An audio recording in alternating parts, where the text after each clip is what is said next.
नमस्कार साथियों, मैं यश के सर स्वागत करता हूं आपके अपने YouTube चैनल प्रथम प्रयास क्लासेस में। आप लोग कैसे हैं? मैं आशा करता हूं आप लोग अच्छे होंगे और हमारी क्लास जो है वह निरंतर प्रगति की ओर है। यानी कि जो हमारे प्रश्न हैं वो एक से एक प्रश्न निकल के सामने आ रहे हैं और आप लोगों का जो संदेश है मैं उसको पढ़ता रहता हूँ, देखता हूँ। बिल्कुल आप जैसा चाह रहे हैं वैसा ही हो रहा है। अब मैंने छोटी छोटी ट्रिक्स भी आप लोगों के लिए YouTube पर जो है अवेलेबल कर दी है, उसे आप देखते रहिए और नोट करते रहिए। जितनी भी आपने कमेंट किया हुआ है, जितनी भी आपकी समस्याएं हैं, एक एक करके अगले एक महीने में उनको धीरे धीरे करके सॉल्व कर दिया जाएगा, चाहे प्रश्नों के माध्यम से या फिर छोटे छोटे अलग से वीडियो बना करके। आज हमारी प्रश्नमाला की 26वीं कड़ी है, यानी आज 26वां जो है प्रश्नमाला चलेगा। तो प्रश्नमाला शुरू करने से पहले एक छोटा सा संदेश आप लोग ध्यान देंगे कि जो भी संदेश यहाँ रोज छपेगा, दिखेगा, वह किसी न किसी लेखक का होगा और आपके काम का होगा। उसे केवल प्रेरणा के लिए नहीं सुनेंगे, बल्कि कोशिश करेंगे कि उसको नोट भी करते चले। ठीक है, देखते हैं। कुछ लिख के सो, कुछ पढ़ के सो, कुछ लिख के सो, कुछ पढ़ के सो, कुछ रच के सो, कुछ गढ़ के सो। जिस जगह जागा था तू सुबह, जिस जगह जागा था तू सुबह, उस जगह से कुछ आगे बढ़ के सो। भवानी प्रसाद मिश्र की ये लाइनें हैं। किसकी लाइनें हैं? भवानी प्रसाद मिश्र की लाइनें हैं। बिल्कुल प्रेरणादायी लाइनें हैं, आपको प्रेरित करते हैं कि आगे बढ़ने के लिए, रोज कुछ करने के लिए। यानी जब हम सुबह उठते हैं, सुबह से लेकर शाम तक, यानी सोने से पहले हमें मंथन करना चाहिए कि आज हमने नया क्या सीखा, हिंदी साहित्य में हमने क्या सीखा, व्याकरण में क्या सीखा। रोज कोशिश करना चाहिए कि हमें कुछ न कुछ नया सीखें, नया करें। तो इस बात को आप लोग ध्यान रखेंगे और मेरी सलाह मानिए तो एक डायरी बना लीजिए अपने विषय से संबंधित और उसमें लिखिए, डेट लिखिए और रोज की डेट में यह लिखिए, दिनांक लिखिए कि आज मैंने नया क्या सीखा। यह लिखेंगे तो इससे आपको पता चलेगा कि अगले एक हफ्ते या 15 दिन में कितनी बातें ऐसी थी आपके विषय के बारे में, हिंदी विषय के बारे में, व्याकरण के बारे में, संस्कृत साहित्य के बारे में, जो आपने नया सीखा। मैं यहाँ दोहराने की बात नहीं कर रहा हूँ, बिल्कुल कुछ नया सीखने की बात कर रहा हूँ। तो आप जब नया सीखते हैं, नया करते हैं, हो सकता है आपकी कोई समस्या रही हो, अभी तक उसका समाधान ना हुआ हो और आपने उसका समाधान कर लिया हो, तो ये भी आपके लिए कुछ नया ही होगा। तो साथियों, इसी संदेश के साथ हम अपनी क्लास स्टार्ट करते हैं, यानी शुरू करते हैं। और पहला ही प्रश्न आपके बड़े काम का प्रश्न है। रामदरस मिश्र की आत्मकथा है। अब रामदरस मिश्र की आपसे आत्मकथा पूछा जा रहा है। समय है सहचर, अर्धकथा, यादों का चिराग, कुछ कही कुछ अनकही। इसमें सही उत्तर आपको चुनना है कि सही उत्तर क्या होगा। ध्यान दीजिएगा, रामदरस मिश्र को हाल ही में सरस्वती सम्मान मिला है। उनके काव्य संग्रह मैं तो यहाँ हूं के लिए, यानी 2021 का सरस्वती सम्मान मिला है। इसलिए इनकी जो रचनाएं हैं वो बहुत ही इंपॉर्टेंट हो गई हैं। बड़ा बारीकी से आपको जो है इनको पढ़ना पड़ेगा। तो रामदरस मिश्र की जो आत्मकथा है आप लोग अपने उत्तर दे चुके होंगे। तो सही उत्तर होगा समय है सहचर। क्या है? समय है सहचर। 1991 इसका डेट है और यह 4 खंडों में विभाजित है। कितने खंडों में? 4 खंडों में। थोड़ा गौर करते हैं। पहला खंड है, क्या है पहला खंड? जहां जहां मैं खड़ा हूं, जहां मैं खड़ा हूं। और इसके दूसरे खंड का क्या नाम है? रोशनी की पगडंडियां। क्या नाम है? रोशनी की पगडंडियां। और तीसरे खंड का क्या नाम है? तो तीसरे खंड का नाम है टूटते बनते दिन। टूटते बनते दिन। और जो चौथा खंड है उसका नाम है उत्तर पथ। क्या नाम है? उत्तर। तो समय है सहचर जो है यह राम दरस मिश्र की आत्मकथा है, और 1951 में जब ये रिटायर हुए विश्वविद्यालय से, उसके बाद 1951 से लेकर सन 2000 की अवधि तक में एक और इन्होंने लिखा, यह जो है पहली आत्मकथा है, और इनकी दूसरी आत्मकथा है फुर्सत के दिन। क्या नाम है? फुर्सत के दिन। किस सन में लिखा गया है? 2000 में लिखा गया है। ठीक, फिर से एक बार समझ लीजिए, समय है सहचर इनकी आत्मकथा की पहली पुस्तक है, और इसी में 4 खंड है, यानी एक ही पुस्तक में 4 भाग है। जहां मैं खड़ा हूं, रोशनी की पगडंडियां, टूटते बनते दिन और उत्तर पथ। क्लियर हुआ? और जो दूसरी इनकी आत्मकथा है उसका नाम है फुर्सत के दिन, सन 2000 में। बिल्कुल बारीकी से याद रखेंगे। अब प्रश्न किस प्रकार से आएगा उसी प्रकार से आपको हल करना होगा। किसी किसी किताब में 5 भाग दिया है, जो कि बिल्कुल गलत है। अगर जिस साथी को शंका हो रही है वह इनकी आत्मकथा समय है सहचर खरीद करके उसमें चीजों को क्लियर कर सकता है। आगे बढ़ते हैं हम लोग। इनमें से किस छंद में प्रथम व अंतिम शब्द समान होता है? आपसे पूछा जा रहा है कि वह कौन सा छंद है जिसमें पहला और अंतिम शब्द समान होता है। छप्पय, कुंडलिया, इंद्र वज्रा या फिर उपजात, इसमें कौन सा छंद है जिसका पहला शब्द और अंतिम शब्द समान होता है? यही पूछा जा रहा है आपसे। प्रथम और अंतिम शब्द समान होता है, तो ध्यान रखिएगा यह होगा कुंडलिया छंद। कौन सा होगा? कुंडलिया छंद। ठीक है साथियों, आगे बढ़ते हैं।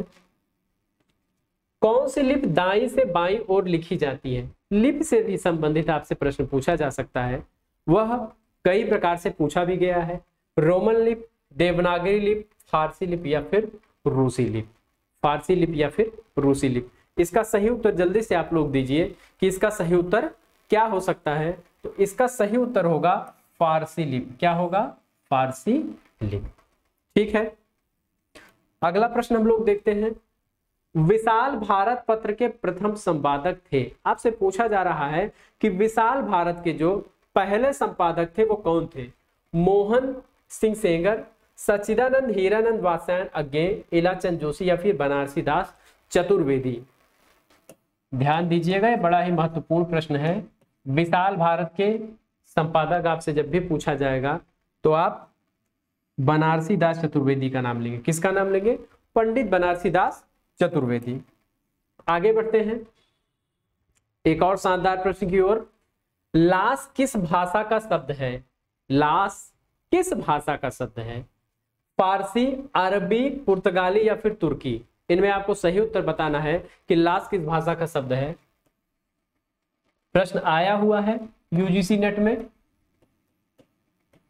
तो इसका सही उत्तर होगा लाश जो है यह किस भाषा का शब्द है? तो यह तुर्की भाषा का शब्द है। ठीक है साथियों, आगे बढ़ते हैं, देखते हैं कि अगला प्रश्न क्या है। निम्नलिखित में से 10 द्वारे का पिंजरा उपन्यास के रचनाकार कौन है? यानी 10 द्वारे का पिंजरा जो उपन्यास है उसकी रचना किसने की है? अनामिका, अलका सरावगी, मधु काकड़िया या फिर नासिरा शर्मा? इसमें कौन है जिन्होंने 10 द्वारे का पिंजरा उपन्यास लिखा है? बिल्कुल इसे मोस्ट इंपॉर्टेंट कर लेंगे, वेरी इंपॉर्टेंट प्रश्न। तो इसका सही उत्तर आप लोग सोचकर बताइए कि इसका सही उत्तर क्या हो सकता है। इसका सही उत्तर होगा अनामिका। क्या होगा? अनामिका। आगे बढ़ते हैं, एक और प्रासंगिक प्रश्न को लेते हैं। भाषा निबंध मति मंजुल मातनोति किस कवि द्वारा रचित श्लोक का अंश है? किस कवि द्वारा रचित श्लोक का अंश है आपको बताना है। वाल्मीकि, कालिदास, तुलसीदास या फिर जयदेव? इसमें सही उत्तर क्या हो सकता है आप लोग बताइए। तो इसका सही उत्तर होगा तुलसीदास। क्या उत्तर होगा? तुलसीदास। आगे बढ़ते हैं हम लोग, देखते हैं। देखिए ऐसे भी प्रश्न दिए जा सकते हैं आपको कि एक तरफ जो है वो रचनाकार का नाम होगा और एक तरफ रचना का नाम दिया रहेगा। आपको बताना रहेगा इसमें सुमेलित है या नहीं है। आपसे पूछा जा रहा है कि निम्नलिखित में से कौन असंगत है? इसमें कौन असंगत है? माधवी दूधनाथ सिंह, द्रौपदी सुरेंद्र वर्मा, उत्तर प्रदेशी अज्ञे, एक और अजनबी मृदुला गर्ग। एक और अजनबी किसका है? मृदुला गर्ग है। ठीक है, देखते हैं। तो माधवी दूधनाथ सिंह का नहीं है और यही आपका सही उत्तर होना चाहिए। माधवी किसका है? तो यह भीष्म साहनी का है। किसका है? भीष्म साहनी का है। द्रौपदी नाटक किसने लिखा? सुरेंद्र वर्मा ने लिखा। उत्तर प्रदर्शी अगेन, एक और अजनबी मृदुला गर्ग। एक और अजनबी किसने लिखा है? तो एक और अजनबी मृदुला गर्ग ने लिखा है। ध्यान रहे ये सारी जो है सारी रचनाएं जो है कौन सी विधा से है? नाटक विधा से। आगे बढ़ते हैं हम लोग। अपभ्रंश भाषा की स्थिति का काल है। आपसे अपभ्रंश भाषा की स्थिति का काल पूछा जा रहा है 1500 ईस्वी से लेकर 500 ईस्वी तक, या फिर 500 ईस्वी पूर्व से लेकर 1 ईस्वी पूर्व, 500 ईस्वी से लेकर 1000 ईस्वी तक, या 1000 ईस्वी से लेकर 1500 ईस्वी। आपको सही उत्तर बताना है कि सही उत्तर क्या होगा। बड़ा ही सरल प्रश्न है और ऐसे प्रश्न आपको देखने को एग्जाम में मिल सकते हैं। तो इसका सही उत्तर होगा 500 ईस्वी से लेकर के 1000 ईस्वी। क्या होगा उत्तर? 500 ईस्वी से लेकर के 1000 ईस्वी तक कौन सा काल है? तो अपभ्रंश भाषा की स्थिति या अपभ्रंश भाषा काल माना जाता है। ठीक है, आगे बढ़ते हैं हम लोग। काग के भाग बड़े सजनी हरि हाथ सो, लै गयो माखन रोटी। किसकी पंक्तियां हैं? किसकी पंक्तियां हैं? बड़ी शानदार पंक्तियां। परमानंद दास, सूरदास, रसखान या फिर नंददास। काग के भाग बड़े, यानी काग के कौवे के भाग बड़े हैं। दो सखियां आपस में बात कर रही हैं। भगवान श्री कृष्ण के बचपन का वर्णन है कि दो सखियां आपस में बात कर रही हैं। एक कौवा आता है और श्री कृष्ण के हाथ से रोटी छीनकर लेकर उड़ जाता है। उसी समय की बात है कि काग के भाग यानी कौवा का भाग जो है बहुत बड़ा है, बड़ा ही भाग्यशाली कौवा है कि सजनी हरि हाथ सो ले गयो माखन रोटी। हरि मतलब भगवान कृष्ण के हाथ से मक्खन और रोटी लेकर चला गया है। तो यही आपको बताना था कि यह किसकी पंक्तियां हैं। तो यह जो है रसखान की पंक्तियां हैं, रसखान की लाइनें हैं। ठीक है, आगे बढ़ते हैं। कौन से आचार्य ने चतुर्वर्ग की प्राप्ति को काव्य का प्रयोजन माना है? चतुर्वर्ग की प्राप्ति को काव्य का प्रयोजन किसने माना है? भामह ने, वामन ने, आनंदवर्धन ने या फिर कुंतक ने? इसमें कौन है जिन्होंने चतुर्वर्ग की प्राप्ति को काव्य का प्रयोजन माना है? एक प्रश्न आप लोगों के लिए मैं छोड़ रहा हूं, कमेंट में जरूर आप लोग बताइएगा कि चतुर्वर्ग का अर्थ क्या होता है। चतुर्वर्ग का अर्थ क्या होता है? तो इसका सही उत्तर होगा भामह। यानी कौन से आचार्य चतुर्वर्ग की प्राप्ति को काव्य का प्रयोजन मानते हैं? तो इसका सही उत्तर क्या होगा? भामह। आगे बढ़ते हैं एक और प्रश्न की ओर। उपन्यास मासिक पत्र के संपादक कौन थे? उपन्यास मासिक पत्र के संपादक कौन थे? किशोरीलाल गोस्वामी, राधाचरण गोस्वामी, बालकृष्ण भट्ट, ठाकुर जगमोहन सिंह। एक बात आप लोग ध्यान रखेंगे कि जो भी प्रश्न पत्र बनाए जाते हैं आप लोगों के हित को पूर्णतः ध्यान में रखकर बनाया जाता है। कोई भी प्रश्न छोड़ा नहीं जाता और उनकी उपलब्धता के अनुसार ही उनको रखा जाता है। जैसे कि कभी कभी जो है जो हमारी पत्रिकाएं हैं, पत्र पत्रिकाएं हैं, उनसे संबंधित एक आध प्रश्न कभी नहीं रखे जाते और कभी कभी 2 प्रश्न भी रख दिए जाते हैं। तो आप लोग बिल्कुल परेशान नहीं होंगे, कोई भी विधा हम छोड़ नहीं रहे हैं, सारी विधाओं से प्रश्न रखे जाएंगे। तो उपन्यास मासिक पत्र के संपादक कौन है? तो इसके संपादक जो है किशोरीलाल गोस्वामी है। कौन है? किशोरीलाल गोस्वामी। अगला प्रश्न है और बड़ा ही महत्वपूर्ण प्रश्न है, इंपॉर्टेंट प्रश्न है। प्राकृति, पाल, अपभ्रंश, अवहट। आपको अनुक्रम पूछा जा रहा है कि विकास का अनुक्रम आपको बताना है। पहले कौन सी भाषा आई और उसके बाद भाषाओं का कैसे विकास हुआ। प्राकृत, पाल, अपभ्रंश, अवहट। पाल, प्राकृत, अवहट, अपभ्रंश। प्राकृत, पाल, अवहट्ट और अपभ्रंश, या फिर पाली प्राकृत अपभ्रंश और अवहट्ट। इसमें आपको सही उत्तर देना है कि सही उत्तर क्या होगा। तो इसका सही उत्तर होगा पाल प्राकृत अपभ्रंश और अवहट्ट। पाल प्राकृत अपभ्रंश और अवहट्ट। आगे बढ़ते हैं। किसी दिन आपको भाषाओं का क्रम बहुत अच्छे से समझा दिया जाएगा ताकि आपको कभी भूले न। वियोगी होगा पहला कवि, आह से उपजा होगा गान, निकल कर आंखों से चुपचाप, बही होगी कविता अनजान। ठीक, ये पूरी पंक्तियां थी। आपसे रचनाकार पूछा जा रहा है कि इन पंक्तियों को किसने लिखा है। राम नरेश त्रिपाठी, हरिवंश राय बच्चन, महादेवी वर्मा। यहां थोड़ी गलती हो गई है, सुधार लेते हैं हम लोग। महादेवी वर्मा। इसका सही क्या उत्तर होगा आप लोग जल्दी से बताएंगे कि यह किसकी पंक्तियां हैं। तो ध्यान दीजिएगा, सुमित्रा नंदन पंत की पंक्तियां किसकी हैं? सुमित्रा नंदन पंत की हैं। बड़ी ही इंपॉर्टेंट है, खास करके टीजीटी पीजीटी एग्जाम के लिए में ऐसे प्रश्न अधिकतर पूछे जाते रहे हैं। आगे बढ़ते हैं हम लोग। सच्चा प्रेम वही है जिसकी तृप्ति आत्म बलि पर हो निर्भर। सच्चा प्रेम वही है जिसकी तृप्ति आत्म बल पर हो निर्भर। अब आपको बताना है कि यह किसकी पंक्तियां हैं। त्याग बिना निष्प्राण प्रेम है, करो प्रेम पर प्राण निछावर। किस कवि की पंक्तियां हैं? मैथिली शरण गुप्त, राम नरेश त्रिपाठी, हरिऔध या फिर निराला। इसमें सही उत्तर क्या होगा आपको इसका सही उत्तर बताना है। बड़ी शानदार पंक्तियां रही हैं और भारत के स्वाधीनता संग्राम जो चल रहा था 1947 के पहले, उसी उद्देश्य को ध्यान में रखते हुए यह पंक्तियां लिखी गई थी। तो ध्यान दीजिएगा, इन पंक्तियों के रचनाकार कौन है? राम नरेश त्रिपाठी। कौन है? राम नरेश त्रिपाठी। आगे बढ़ते हैं। एक और प्रश्न, प्रगतिवाद को वर्ग संघर्ष की प्रेरणा मिली थी। प्रगतिवाद को वर्ग संघर्ष की प्रेरणा कहां से मिली थी? लोंजाइनस से, स्टालिन से, कार्ल मार्क्स से या फिर लाओ त्से तुंग से। इसमें से कौन था जिसने प्रगतिवाद को वर्ग संघर्ष की प्रेरणा दी थी? तो इसका सही उत्तर होगा कार्ल मार्क्स। और इन्होंने जो मार्क्सवाद की विचारधारा स्थापित की, उसी विचारधारा से प्रगतिवाद जो है वह प्रभावित था। आगे देखते हैं।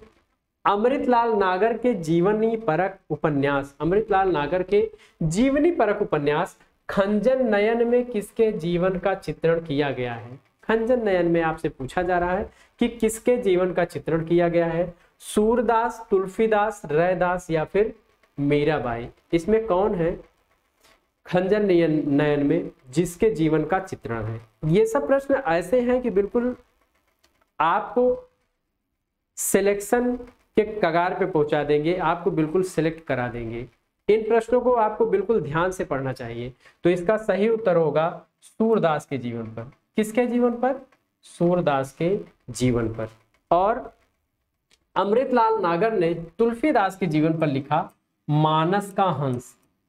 मानस का हंस। तो ये दोनों बातें आपको याद रखनी थी कि मानस का हंस जो उपन्यास है वो किसके जीवन पर आधारित है? तो तुलसीदास के जीवन पर। और सूरदास के जीवन पर आधारित कौन सा है? तो वह है खंजन नयन। क्या है? खंजन नयन। आगे देखते हैं। रूप तरंग किसका काव्य संग्रह है? रूप तरंग जो है यह किसका काव्य संग्रह है? रामविलास शर्मा, केदारनाथ अग्रवाल, पंत या फिर गिरिजा कुमार माथुर। इसमें से किसने जो है रूप तरंग लिखा था? जल्दी से आप लोग सोचकर बताएंगे कि रूप तरंग किसने लिखा। बड़ा ही महत्वपूर्ण प्रश्न है यह। तो इसका सही उत्तर होगा रामविलास शर्मा। सही उत्तर क्या होगा? रामविलास शर्मा।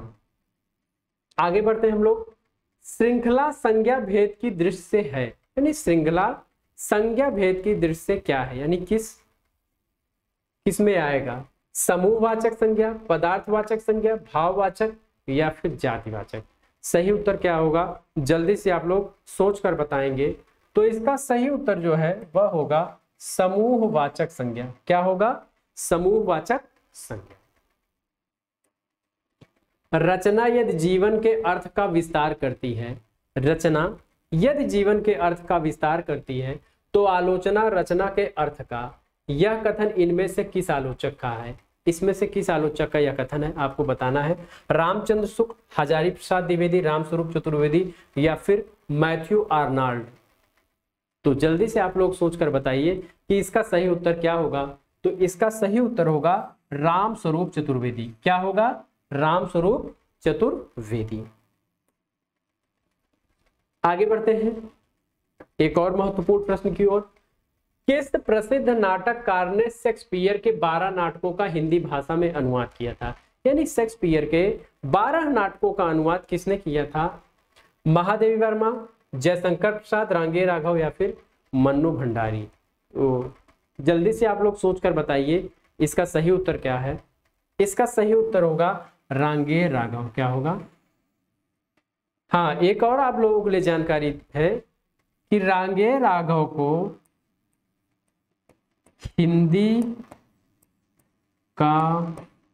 हिंदी का इनको शेक्सपियर कहा जाता है।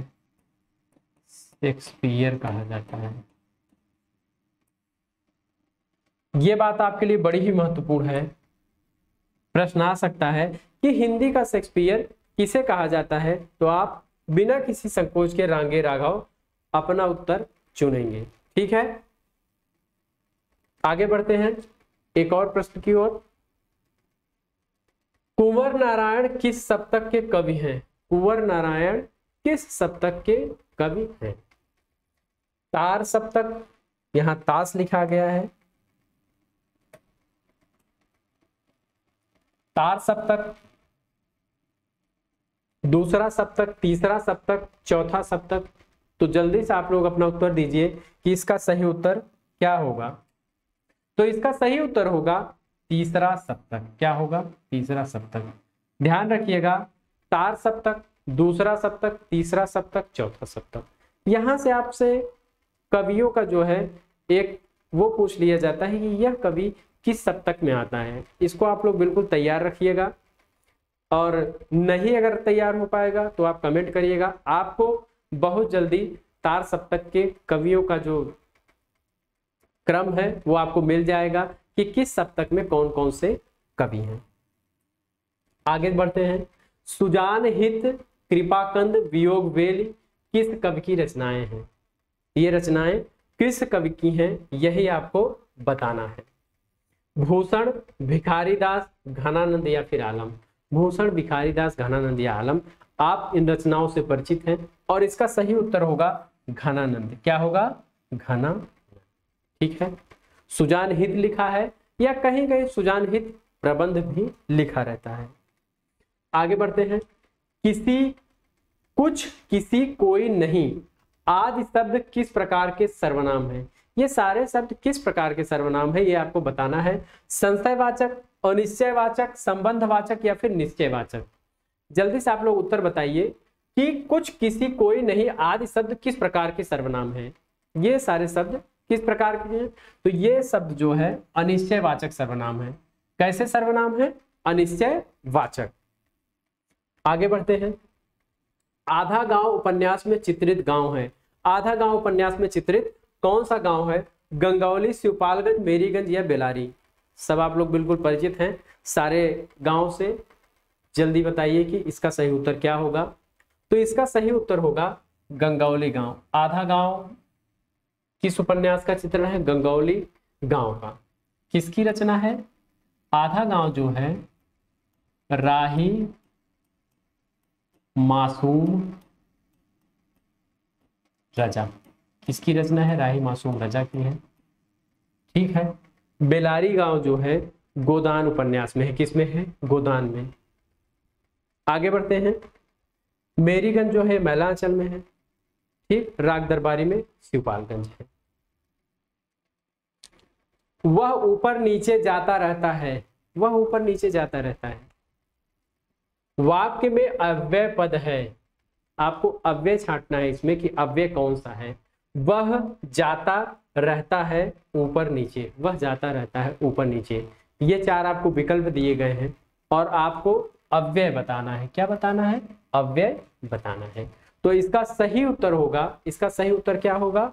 ऊपर नीचे, यही जो है क्या होगा? अव्यय होगा। आगे बढ़ते हैं हम लोग, देखते हैं कि अगला प्रश्न क्या है। हम तो सारा का सारा लेंगे जीवन, कम से कम वाली बात न हमसे कहिए, कम से कम वाली बात हमसे न कहिए। उपर्युक्त काव्य पंक्तियों के कवि हैं अज्ञेय, सर्वेश्वर दयाल सक्सेना, रघुवीर सहाय या फिर मुक्ति बोध। इसका सही उत्तर क्या होगा आपको बताना है। यह प्रश्न जो है इंपॉर्टेंट है, तो ध्यान रहे। इसका सही उत्तर है रघुवीर सहाय। क्या है? रघुवीर सहाय। सही उत्तर क्या है? यह रघुवीर सहाय की पंक्तियां हैं।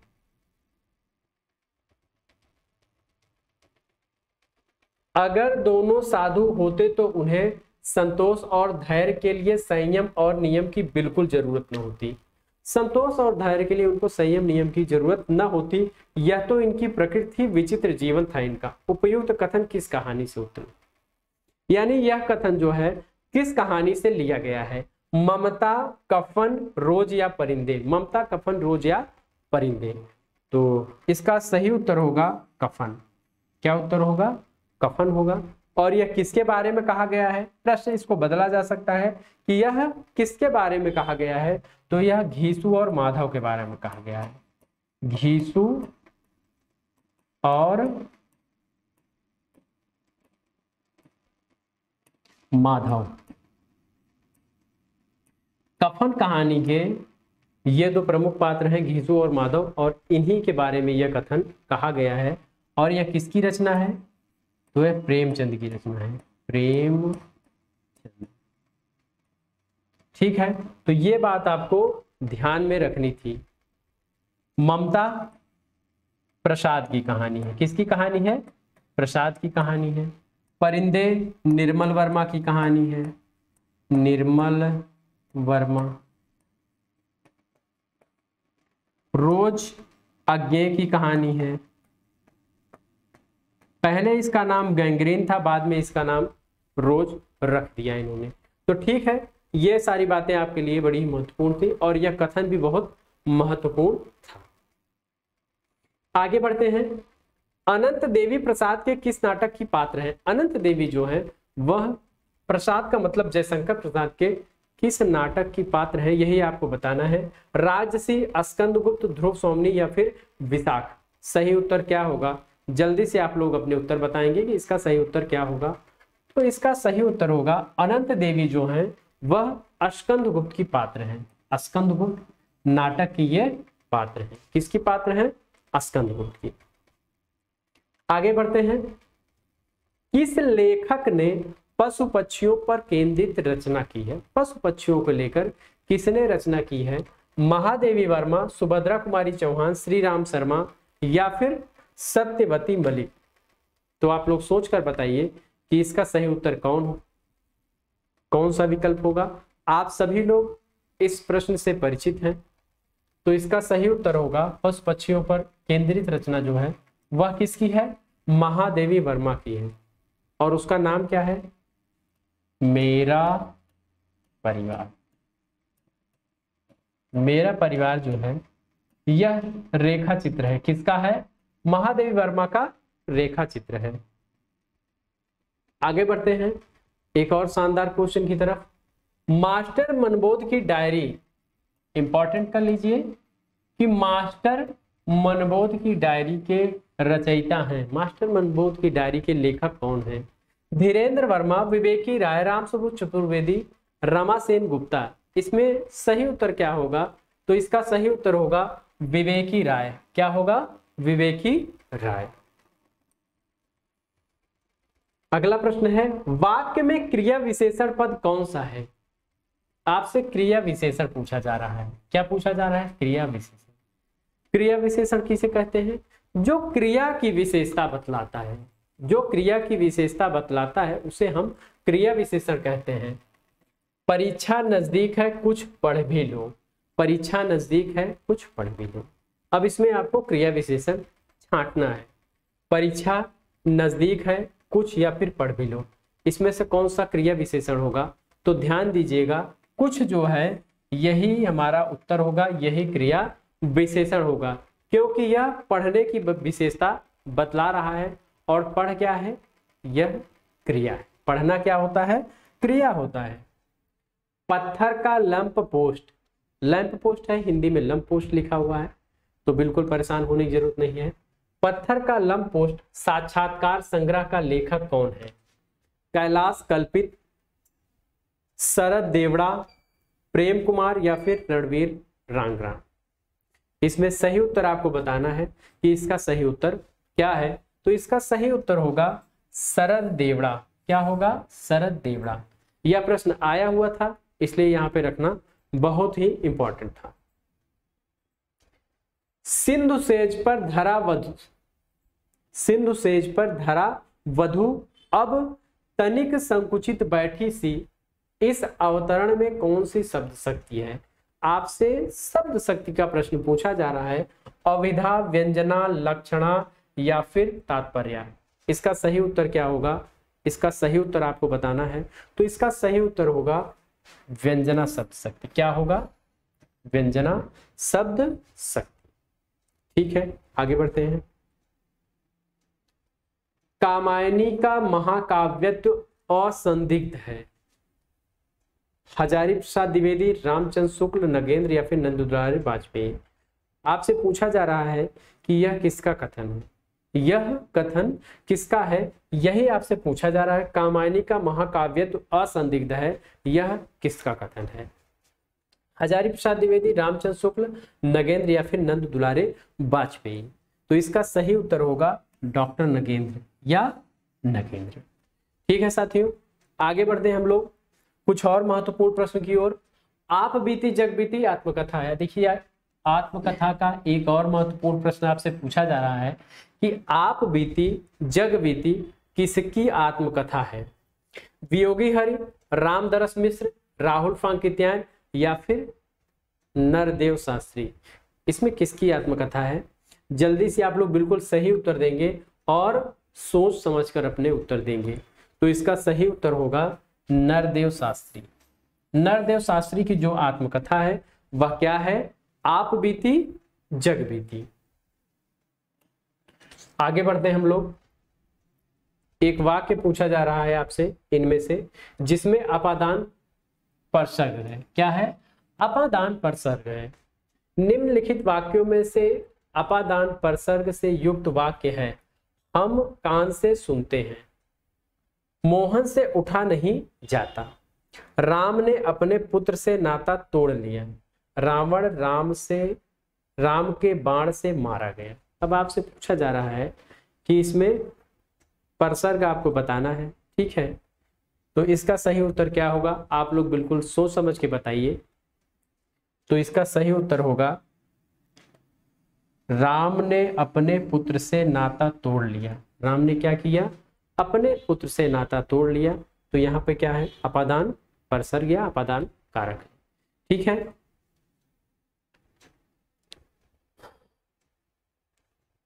बंबई के मजदूर संगठनों के जीवन संघर्ष पर आधारित, बंबई के मजदूर संगठनों के जीवन संघर्ष पर आधारित उपन्यास है आवा, सम्रांगण, अनित्य, अंतर्वशी। इसका आपको सही उत्तर देना है कि इसका सही उत्तर क्या होगा? आवा, सम्रांगण, अनित्य या फिर अंतर्वशी? तो इसका सही उत्तर होगा आवा। किसकी रचना है, यानी किसका उपन्यास है? तो चित्रा मुद्गल का उपन्यास है। किसका उपन्यास है? चित्रा मुद्गल का। सम्रांगण किसका है? तो सम्रांगण है मेहरुन्निसा परवेज, मेहरुन्निसा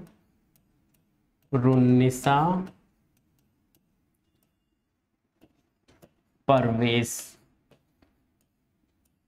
अब आपसे पूछा जा रहा है कि अंतर्वशी किसका है? उषा प्रियमवदा का है। किसका है? उषा प्रियमवदा का है। और अनित्य किसका है? तो अनित्य जो है यह उपन्यास किसका है? मृदुला गर्ग का है, मृदुला गर्ग। तो बिल्कुल जहां पे आवश्यकता होगी मैं चारों विकल्पों को व्याख्यायित भी करता चलूंगा। तो ये सारे क्या हैं? ये चारों विकल्प जो हैं वह उपन्यास थे। आगे बढ़ते हैं हम लोग एक और शानदार प्रश्न की ओर कि निम्नलिखित में से कौन सा शब्द पुल्लिंग है?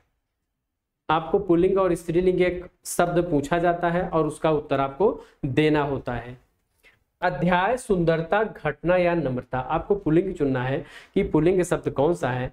तो पुल्लिंग और स्त्रीलिंग को पहचानने के लिए मैंने हर क्लास में आपको बताया है कि आप उसका सबसे पहले क्या करेंगे? वाक्य प्रयोग करेंगे, वाक्य प्रयोग करेंगे।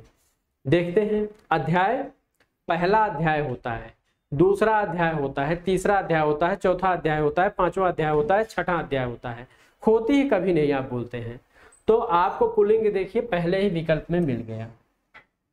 सुंदरता दिखाई देती है, सुंदरता क्या होती है? दिखाई देती है, स्त्रीलिंग है।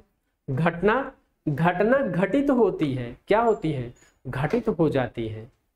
नम्रता, नम्रता हमारे अंदर आती है, नम्रता लाई जाती है। तो ऐसे ही जैसे मैं सिखा रहा हूं आपको वाक्य प्रयोग करना, अगर आप सीख गए तो विश्वास मानिए स्त्रीलिंग और पुल्लिंग के जो आपके प्रश्न है वह कभी भी गलत नहीं हो सकते हैं। ठीक है, आगे बढ़ते हैं। इस समय तो भारतीय पुरुष जैसे अपने मनोरंजन के लिए रंग बिरंगे पक्षी पाल लेता है, उसी प्रकार वह स्त्री को पालता है तथा पालित पशु पक्षियों के समान ही वह उसके शरीर और मन पर अधिकार समझता है। कितनी बड़ी बात कही गई है। उपयुक्त कथन किसका है? महादेव वर्मा, प्रभा खेतान, अनामिका या मैत्रेयी पुष्पा। इनमें से किस विद्वान ने, किस लेखिका ने यह बात कही है और कितनी शानदार बात कही है, इसको आप लोग ध्यान देंगे और इंपॉर्टेंट करेंगे।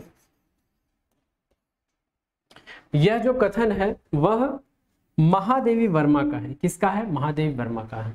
अगर किसी साथी ने पशु पक्षी को ध्यान में रखकर महादेवी वर्मा का विकल्प चुना होगा तो उसका विकल्प बिल्कुल सही है। आगे बढ़ते हैं हम लोग।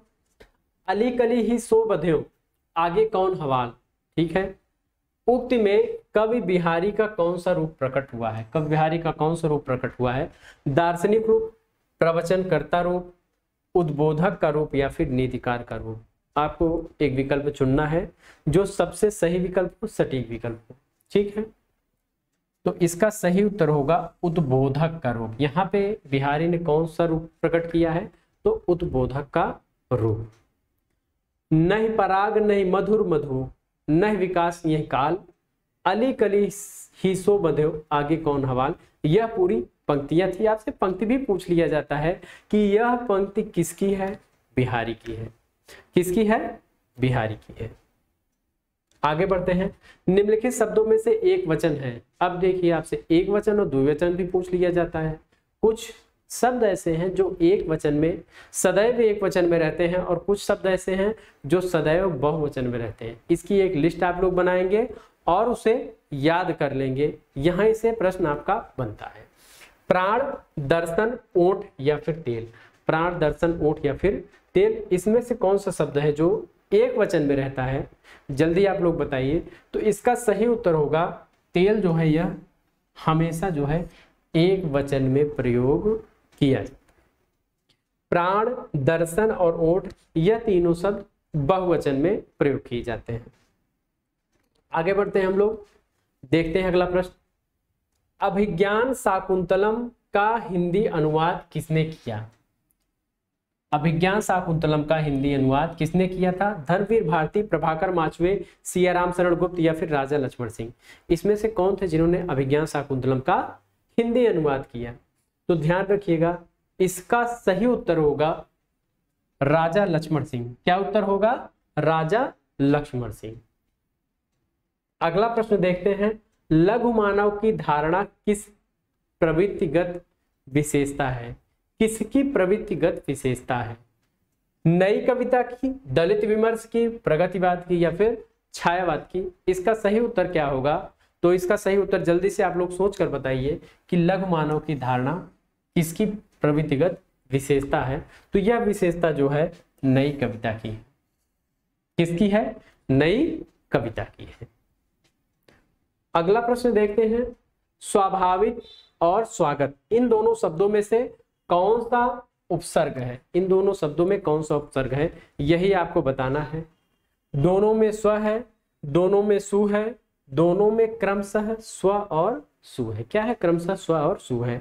दोनों में क्रमशः सु और स्व है। अब आप लोग सोचिए और बताइए कि इसका सही उत्तर क्या होगा। तो स्वाभाविक, तो यहां पे आपका उत्तर होगा स्व और सु। क्या होगा? स्व और सु। ठीक, स्वधन आगत, सुधन आगत हो जाएगा स्वागत। सुधन आगत से क्या बनता है? स्वागत। और स्वधन अभाविक तो स्वाभाविक हो जाएगा। ठीक है। निम्नलिखित रचनाओं में से किस रचना के काव्य नायक राम है? किसके नायक राम है आपको ये बताना है। जल्दी से आप लोग बताइए। संशय की एक रात, रश्मिरथी, विष्णुप्रिया या फिर कनुप्रिया? इसमें से किसकी? संशय की एक रात, रश्मिरथी या विष्णुप्रिया, कनुप्रिया? इसमें से जो है राम किस कथा के नायक है? तो सही उत्तर होगा संशय की एक रात। और यह किसका है? तो यह है नरेश मेहता का। नरेश राम के संशय पर आधारित है कि युद्ध का जो है, रावण से जो युद्ध होगा उसका क्या प्रभाव पड़ेगा। अमृतलाल नागर रचित यशपाल बड़ा ठोस आदमी है। क्या है? यशपाल बड़ा ठोस आदमी है। यह कौन सी विधा है? आपको बताना है कि यह कौन सी विधा है। जल्दी से आप लोग अपने उत्तर बताइए। संस्मरण, रिपोर्टाज, कहानी, आत्मकथा? इसमें आपको यह बताना है कि यशपाल बड़ा ठोस आदमी है, यह कौन सी विधा है। तो ध्यान दीजिएगा, यह जो है क्या है? संस्मरण है। अमृतलाल नागर का लिखा हुआ संस्मरण है। यशपाल बड़ा ठोस आदमी है। रूपक रहस्य के लेखक हैं। रूपक रहस्य के लेखक कौन है? गुलाब राय, विश्वनाथ प्रसाद मिश्र, श्याम सुंदर दास या फिर कन्हैया लाल पोतार? आपको बताना है कि रूपक रहस्य के लेखक कौन है। जल्दी से आप लोग अपने उत्तर बताइए, फिर मैं इसका सही उत्तर आप लोगों को बताता हूं। इसका सही उत्तर होगा श्याम सुंदर दास। क्या होगा? श्याम सुंदर दास ने रूपक रहस्य लिखा है। आगे बढ़ते हैं हम लोग एक और महत्वपूर्ण प्रश्न की ओर। किस कवि की रचनाओं में भावात्मक रहस्यवाद की अभिव्यक्ति सर्वाधिक हुई है? भावात्मक रहस्यवाद की अभिव्यक्ति सबसे ज्यादा किसकी रचना में हुई है? मलिक मोहम्मद जायसी, तुलसीदास, अग्रदास, माखनलाल चतुर्वेदी? तो इसका सही उत्तर होगा, क्या होगा? जल्दी आप लोग सोचिए, इसके बाद मैं आपको इसका सही उत्तर बताऊंगा। तो इसका सही उत्तर होगा मलिक मोहम्मद जायसी। इसका सही उत्तर क्या होगा? तो इसका सही उत्तर है मलिक मोहम्मद जायसी की रचनाओं में भावात्मक रहस्यवाद की अभिव्यक्ति सबसे ज्यादा हुई है। प्रत्युत्पन्न शब्द में प्रयुक्त उपसर्ग है। इसमें आपसे उपसर्ग पूछा जा रहा है। प्रति, प्रत्यु या फिर प्रत्युत? जल्दी आप बताएंगे कि इसका सही उत्तर क्या होगा। तो इसका सही उत्तर होगा प्रति। क्या होगा? इसका सही उत्तर है प्रति। ठीक, आगे बढ़ते हैं। सन 1800 ईस्वी में फोर्ट विलियम कॉलेज की स्थापना किसने की? इंपॉर्टेंट प्रश्न। सन 1800 ईस्वी में फोर्ट विलियम कॉलेज की स्थापना किसने की थी? तो फोर्ट विलियम कॉलेज की स्थापना मार्क्विस वेलेजली, लल्लू लाल, जॉन बॉथविक गिलक्राइस्ट या फिर सदलमिस्ट? इसमें किसने की थी? आप लोगों ने पढ़ा होगा लॉर्ड वेलेजली। उन्हीं का पूरा नाम है Marquis Wellesley, lord Marquis Wellesley. और यही इस प्रश्न के सही उत्तर है कि वेलेजली ने जो है फोर्ट विलियम कॉलेज की स्थापना सन 1800 में की थी। अगला प्रश्न है, निम्नलिखित में से कौन सा संस्मरण रेखाचित्र विधा की रचना नहीं है? संस्मरण रेखाचित्र विधा की रचना नहीं है। पद्मपराग, अतीत के चलचित्र, माटी की मूर्ति या फिर ज्योति विहंग। तो इसका सही उत्तर होगा ज्योति विहंग जो है यह संस्मरण रेखा चित्र की रचना नहीं है। सुबह में चिड़िया चहचहाने लगती है। सुबह में क्या होता है? चिड़िया चहचहाने लगती है।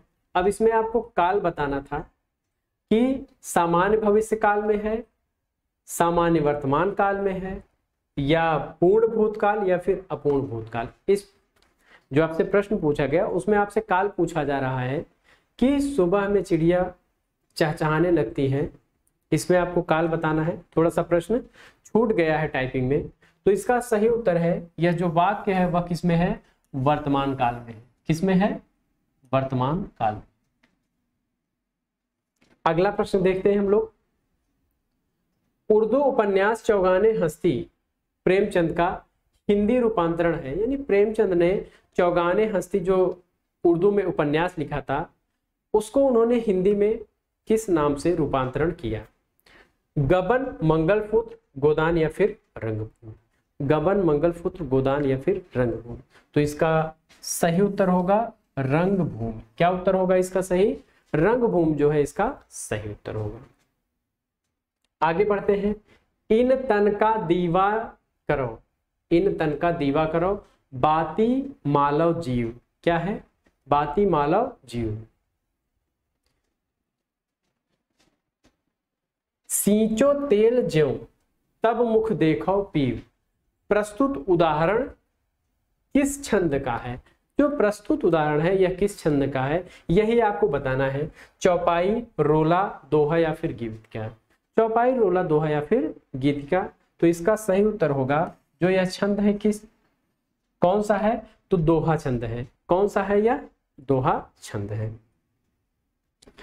नई कविता में मुक्त छंद निबंध के लेखक कौन है? नई कविता में मुक्त छंद यह पूरा एक निबंध है। अब आपसे पूछा जा रहा है कि यह निबंध किसने लिखा है? नामवर सिंह, लक्ष्मीकांत वर्मा, रामस्वरूप चतुर्वेदी या फिर जगदीश गुप्त। इसे आप लोग इंपॉर्टेंट करेंगे और इसे नोट भी करते जाएंगे। क्या करेंगे? इसको नोट कर लेंगे। नई कविता में मुक्त छंद, तो इसका सही उत्तर क्या होगा? इसका सही उत्तर होगा रामस्वरूप चतुर्वेदी। क्या होगा? रामस्वरूप चतुर्वेदी। रामवृक्ष बेनीपुरी, थोड़ा सा रामवृक्ष बेनीपुरी, रामवृक्ष बेनीपुरी का नाटक है। इनका नाटक आपसे पूछा जा रहा है। कोणार्क, अग्निशिखा, आम्रपाली। कोणार्क, अग्निशिखा, आम्रपाली या फिर अंधा कुआं। तो जल्दी आप लोग बताएंगे कि इनका कौन सा नाटक है। तो इसका सही उत्तर होगा आम्रपाली। आम्रपाली नाटक के रचयिता कौन है? तो रामवृक्ष बेनीपुरी। आगे बढ़ते हैं हम लोग एक और शानदार प्रश्न की ओर। अभिव्यंजनावाद के प्रवर्तक कौन है? अभिव्यंजनावाद के प्रवर्तक कौन है? देखिए आपसे पाश्चात्य काव्यशास्त्र का प्रश्न पूछा जा सकता है और पूछा जाता रहा है। अभिनव गुप्त, कुंतक, क्रोचे या फिर लोंजाइनस। इसमें सही उत्तर क्या होगा? तो अभिव्यंजनावाद जो है इसके प्रवर्तक क्रोचे माने जाते हैं। कौन माने जाते हैं? क्रोचे माने जाते हैं। यह प्रश्न यूजीसी नेट में इतनी बार आया हुआ है कि यह आपकी जबान पर होना चाहिए। भाषा की समाज शक्ति और कल्पना की समाहार शक्ति का सर्वाधिक उपयोग निम्नलिखित में से किस कवि ने किया है? किसने सबसे ज्यादा भाषा की समाज शक्ति और कल्पना की समाहार शक्ति का सर्वाधिक उपयोग किसने किया है? बिहारी, चिंतामणि, भूषण या फिर घनानंद। बिहारी, चिंतामणि, भूषण या घनानंद। आपको सही उत्तर देना है। तो आपका सही उत्तर क्या होगा? जल्दी आप लोग अपने उत्तर दीजिए, इसके बाद मैं अपना उत्तर दे रहा हूं। इसका सही उत्तर क्या होगा? तो इसका सही उत्तर होगा बिहारी। क्या होगा? बिहारी होगा इसका सही उत्तर। अगला प्रश्न है, निम्नलिखित में से कौन सी रचना शिवदान सिंह चौहान की है? अब आपसे एक शिवदान सिंह चौहान की रचना पूछी जा रही है। हिंदी साहित्य की जनवादी परंपरा, पहला विकल्प है हिंदी साहित्य की जनवादी परंपरा, दूसरा है जनांतिक, तीसरा है प्रेमचंद विरासत का सवाल और चौथा है हिंदी साहित्य के 80 वर्ष। क्या है? हिंदी साहित्य के 80 वर्ष। एक महत्वपूर्ण प्रश्न यह था, और यह हिंदी साहित्य के 80 वर्ष इसका सही उत्तर होगा। क्या होगा? हिंदी साहित्य के 80 वर्ष इसका सही उत्तर होगा। क्या है? यह आलोचना है। कौन सी विधा है? तो यह आलोचना है, और बड़ी ही महत्वपूर्ण रही है। कई बार यह प्रश्न पूछा जा चुका है। आगे बढ़ते हैं हम लोग। बनन में बागन में बगरो बसंत है। बनन में बागन में बगरो बसंत है, पद्माकर की लाइनें हैं। किसकी लाइन है यह? पद्माकर की। पद्माकर की इस पंक्ति का अर्थ शब्द की किस शक्ति से ग्रहण किया जा सकेगा? आपसे शब्द शक्ति पूछी जा रही है। क्या पूछा जा रहा है? शब्द शक्ति। अभिधा से, लक्षणा से, व्यंजना से, या फिर इन सभी से। तो किससे इसका अर्थ ग्रहण किया जाएगा? किस शक्ति से इसका अर्थ ग्रहण किया जाएगा? तो ध्यान रहे, इसका अर्थ जो है लक्षणा से ग्रहण किया जाएगा। किससे ग्रहण किया जाएगा? लक्षणा से ग्रहण किया जाएगा। किसी व्यक्ति, वस्तु या संदर्भ का तटस्थ अंकन करने वाली साहित्यिक विधा का नाम है। बिल्कुल तटस्थ अंकन करने वाली, यानी कि जैसा है बिल्कुल वैसा ही अंकन कर दिया जाए, उसमें कोई भी छेड़छाड़ न की जाए, कोई अपनी भावना न लिखी जाए, तो साहित्यिक विधा का नाम है। यानी ऐसी साहित्यिक विधा कौन सी होती है? संस्मरण, रेखाचित्र, फीचर, या फिर आत्मकथा। तो इसका सही उत्तर आप लोग दीजिए कि इसका सही उत्तर क्या होगा। तो इसका सही उत्तर होगा, ऐसी विधा का नाम होगा रेखाचित्र। क्या नाम होगा? ऐसी विधा क्या होगी? रेखाचित्र होगी। सरस्वती कंठाभरण किस रचनाकार का ग्रंथ है? सरस्वती कंठाभरण। देखिए, यह प्रश्न आपसे बड़ा ही चिर परिचित रहा है कि सरस्वती कंठाभरण, और यह प्रश्न इंपॉर्टेंट भी है। भोज, भामा, वामन, या फिर पतंजलि। भोज, भामा, वामन, या फिर पतंजलि। आपको इसका सही उत्तर देना है, तो इसका सही उत्तर होगा भोज। या विकल्प में आपको भोजराज भी दिया होगा, वही आपका सही विकल्प होगा। आगे बढ़ते हैं। ओज गुण का संबंध किस रस से है? ओज गुण का संबंध किस रस से है? रौद्र रस, विभत्स रस, शांत रस, या फिर करुण रस। यह भी एक महत्वपूर्ण प्रश्न है। आपसे पूछ लिया जाता है कि किस गुण का संबंध किस रस से है। तो यहां आपसे ओज गुण पूछा गया है। जल्दी आप लोग बताइए कि ओज गुण में कौन सा रस आता है। तो इसका सही उत्तर होगा रौद्र रस। क्या होगा? रौद्र रस। चलिए आगे बढ़ते हैं हम लोग। आज के दिन का और हमारी आज की क्लास का आखिरी प्रश्न है। प्रश्न को देखते हैं। निम्नलिखित में से कौन सा सुमेलित नहीं है? निम्नलिखित में से आपको यह बताना है कि एक तरफ आपको वो दिया गया है, रचना दी गई है, और दूसरी तरफ लेखक का नाम दिया गया है। आपको बताना है कि इसमें सुमेलित कौन नहीं है। प्रियप्रवास हरिऔध, रंग में भंग मैथिली शरण गुप्त, मृत्युंजय राय देवी प्रसाद पूर्ण, पथिक दिनकर। अब आपको बताना है कि इसमें सुमेलित कौन सा नहीं है। यहां देखिए लिखा हुआ है नहीं है। तो प्रियप्रवास किसका है? तो हरिऔध का है, ये बिल्कुल सुमेलित है। रंग में भंग मैथिली शरण गुप्त का है, यह भी सुमेलित है। मृत्युंजय राय देवी प्रसाद पूर्ण किसका है? राय देवी प्रसाद पूर्ण का है, यह भी सुमेलित है। और पथिक जो है यही सुमेलित नहीं है। यह किसका है? दिनकर का ना होकर के यह राम नरेश त्रिपाठी का है। राम नरेश त्रिपाठी। मिलन, पथिक और स्वप्न, इनके जो काव्य हैं बड़े ही प्रसिद्ध रहे हैं।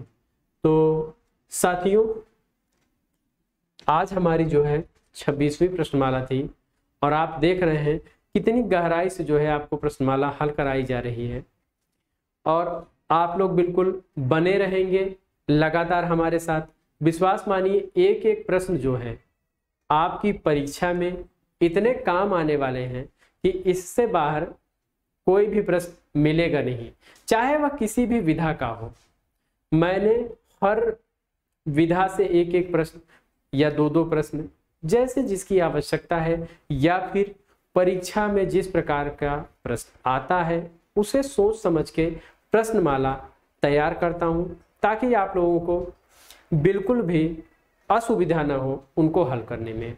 तो साथियों, आप लोग बने रहिए और जो छोटी छोटी ट्रिक्स डाली जा रही है उसको जरूर आप देखेंगे, उससे आपका बहुत सारा काम आसान हो जाएगा। और जैसा मैंने आपको बताया था, आपको जो भी समस्याएं हो रही हैं उसको आप कमेंट बॉक्स में छोड़ देंगे, कुछ न कुछ आपको बताया जाएगा और उस समस्या का समाधान किया जाएगा।